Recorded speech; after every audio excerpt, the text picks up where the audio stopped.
How to fix Apple gift card not working. So you might be in the position where you get an error message saying the code entered is not valid.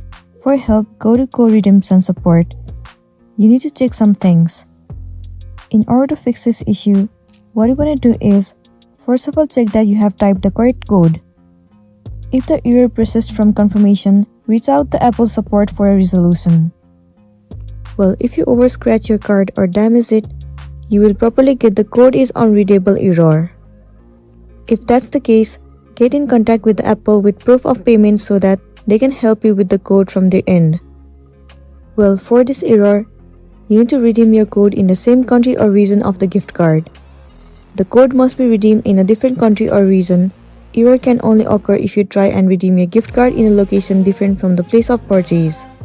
For example, trying to redeem an Apple gift card you bought in the United States in the Germany. So make sure that you use the gift card in the same country that you have bought. So that's it, and these are some of the ways in order to fix the Apple gift card not working. I really hope this video is going to be helpful for you. If it does, please make sure to like and subscribe to our channel. And thank you for watching it till the end.